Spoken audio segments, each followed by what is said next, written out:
प्रयागराज के मेले में एक मुस्लिम महिला जो बुर्का पहन करके अपनी दुकान पर खड़ी हुई थी। इसी बीच वहां पर 4 साधु आ जाते हैं और 4 साधु उस महिला से दक्षिणा मांगने लगते हैं। फिर वो महिला अपने सारे पैसों में से एक 50 का नोट निकाल करके जैसे ही देती है तो उसके सारे पैसों को देख करके उन महात्माओं ने उस महिला के साथ जो किया, जिसके बारे में आपने कभी विचार भी नहीं किया होगा कि आखिर उस महिला के साथ ऐसा हो सकता है। तो आइए जान लेते हैं कि आखिर उस महिला के साथ उन 4 महात्माओं ने ऐसा कौन सा कृत्य किया था जिसके बारे में कभी किसी ने कल्पना भी नहीं की होगी। नमस्कार, मैं हूं रितेश कुमार। दरअसल आज की जो सच्ची घटना मैं आपको सुनाने के लिए जा रहा हूं, ये सच्ची घटना इसी उत्तर प्रदेश का जिला लगता है प्रयागराज। प्रयागराज में 2025 में महाकुंभ इस समय बड़ी जोरों शोरों से चल रहा है। वहां लाखों नहीं करोड़ों की संख्या में श्रद्धालु अपने आस्था के अनुसार वहां त्रिवेणी संगम में डुबकी लगाने के लिए जाते हैं और सभी लोग वहां डुबकी लगा करके स्नान करके उस पर्व का आनंद लेकर के लौट करके घर आते हैं। वहां हजारों की संख्या में, लाखों की संख्या में लोगों ने अपनी अपनी दुकानें सजाई हुई हैं। इसी बीच गांव में एक पति पत्नी का जोड़ा रहा करता था। उसमें जो व्यक्ति था जिसका नाम मोहन था और उसकी पत्नी का नाम रेखा था। ये दोनों बड़े आनंद से अपनी जीविका चला रहे थे। लेकिन एक दिन रेखा के दिमाग में आया कि इस साल महाकुंभ का जो मेला लगा हुआ है, वहां लाखों करोड़ों की संख्या में श्रद्धालु जा रहे हैं, फिर हम क्यों पीछे रह जाए, हमें भी जाना चाहिए, वहां त्रिवेणी संगम में स्नान करना चाहिए और मेला देख करके आएंगे। तब वो कहता है, रेखा का पति मोहन, कि हम नहीं जा सकते क्योंकि हमारे पास इतनी व्यवस्था नहीं है और हम अपने कहीं काम तलाश करेंगे। फिर वो रेखा जो होती है वो उसे सलाह देती है कि क्यों ना हम उसी मेले में जाकर के कोई अपना धंधा शुरू कर दें जिससे हमारा धंधा चलने लगेगा। फिर वहीं मेला भी हो जाएगा, स्नान भी हो जाएगा और कुछ हमें प्रॉफिट भी हो जाएगी। ये अच्छी तरह से वो रेखा अपने पति मोहन को जब समझाती है, तब मोहन कहता है कि आखिर ऐसी कौन सी व्यवस्था है जो हम वहां जाकर के कर सकते हैं जिससे हमें कुछ पैसा पैदा हो जाए। तब वो रेखा कहती है कि वहां चल करके हम छोटी सी दुकान खोलेंगे और वो दुकान चाय बिस्कुट की होगी। चाय बिस्कुट बेचेंगे, वहां पान पुड़िया बेचेंगे। इस प्रकार से वहां हमारा धंधा चलेगा। लगभग 1-1.5 महीने का धंधा होगा तो अच्छी प्रॉफिट हो जाएगी, क्योंकि वहां पर हर समय लाखों करोड़ों की संख्या में श्रद्धालु जाते हैं। तो ज्यादा बिकेगी जब सौदा तो फिर मुनाफा भी ज्यादा होगा। ये बात जब वो अपनी पत्नी के मुख से सुनता है तो सोचता है कि चलो कोई बात नहीं, थोड़ा पैसा है हमारे पास, वो वहीं जाकर के लगा देते हैं। इस प्रकार से मोहन और रेखा दोनों लोग प्रयागराज में जो महाकुंभ का मेला चल रहा है इस समय, वहां पर पहुंच जाते हैं और एक खाली सी जगह देख करके वहां अपनी दुकान लगा देते हैं और चाय, ब्रेड पकौड़ा जो भी होता है बेचने लगते हैं। धीरे धीरे इसी प्रकार से कुछ समय बीत रहा था। काफी दिन उन्हें हो चुके थे, लगभग दुकान लगाए 10 दिन बीत चुके थे। वहां पर भारी मात्रा में पुलिस बल भी तैनात किया गया है। उत्तर प्रदेश की जो मुख्यमंत्री हैं, उन्होंने लाखों की संख्या में वहां पर पुलिस फोर्स और पीएसी वगैरह और कमांडो भी वहां पर तैनात किए हैं कि किसी भी प्रकार की कोई यहाँ पर भंगता ना फैल जाए। अच्छी तरह से सभी लोगों की सुरक्षा की जाए, अच्छी तरह से सभी लोग वहां पर त्रिवेणी संगम में स्नान करें और अच्छी तरह से लौट करके वो अपने घर जाएं। इतनी तादाद में वहां पर पुलिस फोर्स की हर पहलू पर व्यवस्था सरकार की तरफ से की गई है। इसी बीच वो रेखा होती है, वो अपने पति से कहती है कि तुम यहाँ पर दुकान सजाओ और मैं तब तक कुछ थोड़ा सा नजारा देख लेती हूँ, आसपास का माहौल कैसा है, यहाँ दुकानदारी कैसी चलेगी। रेखा घूमने के लिए चली जाती है मेले में।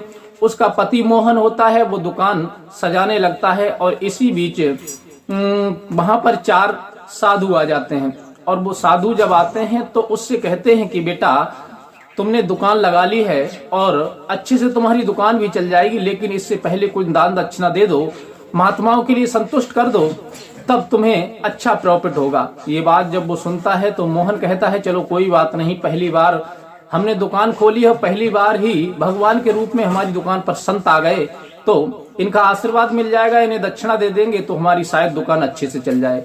यह विचार करके मोहन उन्हें 10 रुपए निकाल करके देता है। 10 रुपए जब निकाल करके देता है तो वो महात्मा अजीब तरह से मुंह बनाते हैं और कहते हैं कि बेटा, तुम क्या कर रहे हो, 10 रुपए से कैसे गुजारा होगा, हम 4 लोग हैं और 4 लोगों का 10 रुपए में आजकल कुछ आता है। इसलिए कुछ अच्छे से दक्षिणा दो जिससे हमारा भी भला हो, हमारा भी पेट भर जाए खाने पीने से और तुम्हें भी आशीर्वाद मिल जाए। तब मोहन जो कुछ पैसे लेकर के आया था अपने घर से अपनी दुकान में सामान रखने के लिए, उन सारे पैसों को गले से निकालता है। उसकी गड्डी बंधी हुई थी लगभग 10,000 रुपए की, उसमें से एक 50 का नोट निकाल करके उन महात्माओं को दे देता है। कहता है महाराज जी, चारों लोगों के लिए 10-10 रुपए आप कर लेना, 10 रुपए बचे उसका कुछ खा लेना।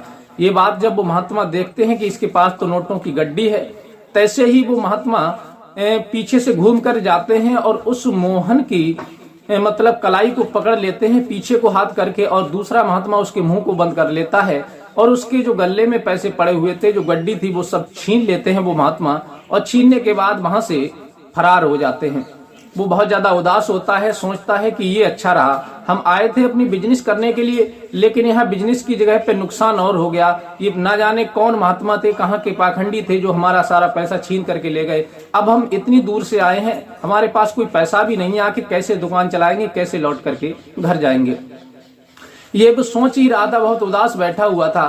तभी कुछ देर के बाद उसकी पत्नी जो रेखा होती है वो आ जाती है और वो कहती है कि तुम इतने उदास क्यों बैठे हुए हो।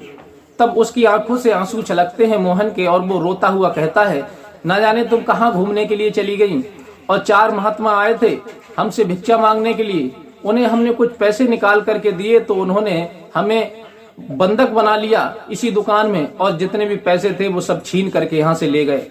ये बात जब वो रेखा सुनती है तो वो भी रोने लगती है।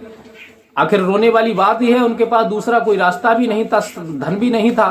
तब वो कहती है कि ऐसा करो, यहाँ पर बहुत सारी पुलिस है और वो ज्यादा दूर नहीं गए होंगे लुटेरे, इस पुलिस से मदद मांगते हैं। तब वो पुलिस वालों के पास दोनों हिम्मत जुटा करके जाते हैं, कहते हैं कि साहब हम बड़े दूर से आए हैं, यहाँ पर हमने दुकान लगाई है और कुछ लुटेरे आए थे महात्मा का भेष बना करके, वो हमारा सारा पैसा छीन करके ले गए। वो पुलिस वाला कहता है कि आखिर अपने पैसे की स्वयं देखभाल करो, इतने बड़े मेले में लाखों करोड़ों की संख्या की तादाद है यहाँ पर लोगों की, और फिर भला हम उनको कहाँ ढूंढेंगे, कैसे पहचानेंगे। ऐसी बात पुलिस वालों की सुनकर के वो दोनों उदास हो जाते हैं, निराश हो जाते हैं और लौट करके अपनी दुकान की तरफ आने लगते हैं। तभी वो देखते हैं कि सामने से 2-3 गाड़ियां हूटर बजती हुई आ रही थी। उन्हें लग रहा था कि जरूर कोई ना कोई बड़ा अधिकारी होगा। तब वो वहीं खड़े हो जाते हैं और वहीं पर आकर के वो अधिकारी की गाड़ी रुकती है। फिर वो अधिकारी जैसे ही गाड़ी से नीचे उतरता है तो फिर वो दोनों लोग उस अधिकारी के पास पहुंचते हैं। वहां के जो डीआईजी थे वो डीआईजी से जाकर के हाथ जोड़ करके गिड़गिड़ाने लगते हैं। मोहन और उसकी पत्नी रेखा कहने लगती हैं कि साहब हम बड़ी दूर से आए थे यहाँ दुकान लगाने के लिए, लेकिन 4 महात्मा के भेष में लुटेरे आए थे, वो जबरदस्ती हमें बंधक बना करके हमारा पैसा छीन करके ले गए। अब हम कैसे घर जाएंगे, कैसे दुकान चलाएंगे। ये बात जब वो सुनते हैं तो कहते हैं कि तुमने यहाँ पुलिस से मदद नहीं ली, यहाँ इतनी सारी पुलिस फोर्स लगी हुई है, जनता की सेवा के लिए लगी हुई है, तुम्हें पुलिस से जाकर के कहना चाहिए था, उन्हें गिरफ्तार करवाना चाहिए था। वो दोनों कहते हैं कि साहब हमने पुलिस से कही थी, लेकिन यहाँ की जो पुलिस है वो कह रही है कि इतनी बड़ी संख्या में हम कहाँ से ढूंढे इन सब के लिए। ये बात सुनकर के वो भी डीआईजी शांत हो जाते हैं और वो कहते हैं कि आखिर और दूसरा कोई रास्ता है तुम्हारे पास। वो दोनों हाथ जोड़ते हैं, कहते हैं साहब हमारे पास दूसरा कोई रास्ता होता तो हम इतने उदास नहीं होते। तब वो कहते हैं ठीक है कोई बात नहीं, आगे भविष्य में ध्यान रखना कि कोई भी व्यक्ति तुम्हारे साथ ऐसा ना कर पाए, सतर्क रहना, और तुम्हारा जो नुकसान हुआ है उसकी तो हम भरपाई कर ही देते हैं। फिर वो कुछ पैसे अपनी तरफ से निकाल करके उन दोनों को देते हैं, कहते हैं कि तुम अपनी दुकान चलाओ जा करके और फिर आगे सतर्क रहना।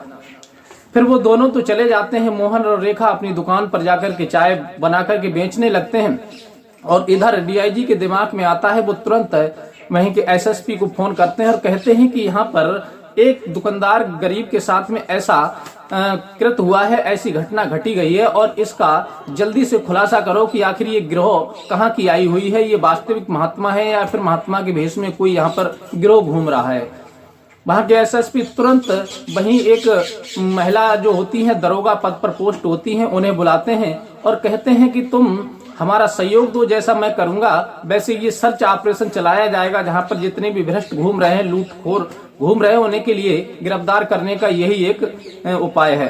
फिर वो महिला दरोगा कहती है कि सर आप बताएं मुझे क्या करना है। तब वो कहते हैं ठीक है, यहाँ पर इस दुकानदार के साथ में ठगी हुई है, इसे जबरदस्ती किडनैप करके इसके पैसे छीन लिए हैं। अब ये पता लगाओ कि आखिर ये लोग किन किन दुकानों को निशाना बना रहे हैं।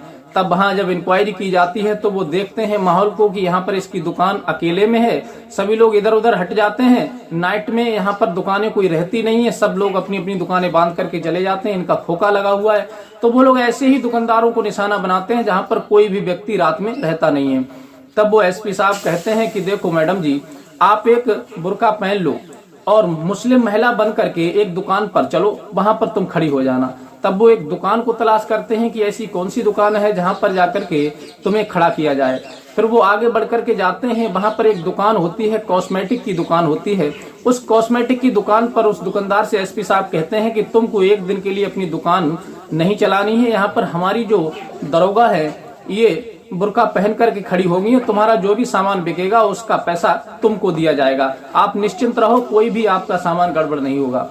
वो एसपी साहब की बात मान लेता है और फिर वहीं जो उनकी दरोगा होती है एसपी साहब की, वो वहीं बुर्का पहन करके खड़ी हो जाती हैं। इस प्रकार से सर्च ऑपरेशन चलाया जाता है, लेकिन 2-3 दिन बीत जाते हैं, कोई भी ठग वहां पर नहीं आता। और फिर चौथे दिन वहां पर वही 4 महात्मा उसी दुकान पर पहुंच जाते हैं जो महिला बुर्का पहने उस दुकान पर खड़ी हुई थी, कॉस्मेटिक का सामान बेच रही थी। तब वो चारों महात्मा कहते हैं कि बेटी कुछ दान दक्षिणा दे दो जिससे तुम्हारा कारोबार अच्छा चले, हम महात्मा बहुत दूर से आए हुए हैं। तब वो 50 का नोट वो दिखाने के लिए, क्योंकि वो तो बुर्का में एक दरोगा थी, तब वो अपनी गड्डी निकालती हैं और गड्डी से 50 का नोट खींच करके उन महात्माओं को देती हैं। महात्मा उन पैसों को देख करके फिर से डिग जाते हैं और फिर तुरंत वो उस महिला को भी पकड़ लेते हैं, उसी हिसाब से जिस हिसाब से उन्होंने मोहन को लूटा था। एक उनका मुंह बंद कर लेता है और दूसरा उसके पैसे छीन लेता है। और इधर एसपी साहब अपनी टीम को लेकर के चारों तरफ लगे हुए थे कि जैसे ही वो गिरोह आएगी तुरंत उन्हें गिरफ्तार कर लिया जाएगा। और सबकी नजर उन्हीं मैडम पर थी जो बुर्का पहन करके कॉस्मेटिक का सामान बेच रही थी। और जैसे ही उन मैडम को वो चारों महात्मा पकड़ते हैं और पकड़ने के बाद उनसे पैसे छीनते हैं, तैसे ही चारों तरफ से पुलिस की टीम आ जाती है और उन चारों महात्माओं को गिरफ्तार कर लेते हैं। और गिरफ्तार करने के बाद में जहां पर पुलिस का जो बैरिंग बना होता है, जहां पर पुलिस की जो चौकी बनी होती है, वहां पर उन्हें लेकर के जाते हैं चारों महात्माओं को। और मैडम अपना बुर्का उतारती हैं, वो वर्दी में थी, ये देख करके वो भी एकदम से दंग रह जाते हैं महात्मा। और फिर जहां चौकी बनी होती वहां पहुंचते हैं, फिर उनसे पुलिस अच्छी तरह से पूछताछ करती है कि आखिर तुम लोग कहाँ के हो और ये काम कब से कर रहे हो, कितने लोगों को तुमने ठगा है। तब वो बताते हैं कि साहब हमारी एक गिरोह बनी हुई है, काफी लोग हैं हम इसमें, और 4-4, 5-5 लोग एक साथ में घूमते हैं। ऐसे जो अलग अलग दुकानें होती हैं और जिनकी पैसे पर नजर पड़ जाती है हमारी, तो हम उनको ऐसे ही लूटते हैं और यही हमारा काम है। तब पुलिस एक्शन में आ जाती है और उनको साथ लेकर के घूमती है और फिर सभी दुकानों पर जाती है और फिर उनसे अपने ही जो गिरोह के और लोग इधर उधर घूम रहे थे, 4-4, 5-5 टोली बना करके, उन सबको पुलिस गिरफ्तार करती है। और गिरफ्तार करने के बाद उन सब के खिलाफ कई धाराओं में मुकदमा दर्ज करते हैं एसएसपी और तुरंत वहां के जो एसएचओ होते हैं उनके हवाले करके उन्हें जेल भेज दिया जाता है। इस प्रकार से पुलिस ने सर्च ऑपरेशन चला करके उन लूटने वाले गिरोह को गिरफ्तार किया। और इधर जो मोहर रेखा होते हैं वो बड़े आनंद से अपनी दुकान चला करके मेले का आनंद उठा रहे होते हैं। तो साथियों, ये कहानी आपको कैसी लगी? आपको कहानी जैसी भी लगी हो अपनी राय हमें कमेंट में जरूर दें। हमारा ये कहानी सुना करके किसी की भावनाओं को ठेस पहुंचाना नहीं है, हमारा उद्देश्य किसी का दिल दुखाना नहीं है, हमारा उद्देश्य केवल सच्चाई आपको दिखाना है। अगर वीडियो जैसी भी लगी हो तो अपनी राय हमें कमेंट में जरूर दें। कहने का मतलब ये है कि समाज में हर इंसान बुरा नहीं होता, कितना भी कलयुग क्यों ना चल रहा हो, लेकिन इस कलयुग में कुछ ऐसे अच्छे लोग हैं, इनकी वजह से ही धर्म आज भी टिका हुआ है। तो साथियों, आपकी जो भी राय हो, उन डीआईजी साहब ने उनका जो पैसा दिया था, उनका धंधा शुरू करवाया था और एसपी साहब ने फिर भेष बदल करके उन मैडम का और इस गिरोह का पर्दाफाश किया था। इसके बारे में आपकी क्या राय है? आपकी जो भी राय हो अपनी राय हमें दे सकते हैं और मिलते हैं इसी प्रकार की कोई नेक्स्ट घटना के साथ। तब तक के लिए दीजिए इजाजत, नमस्कार।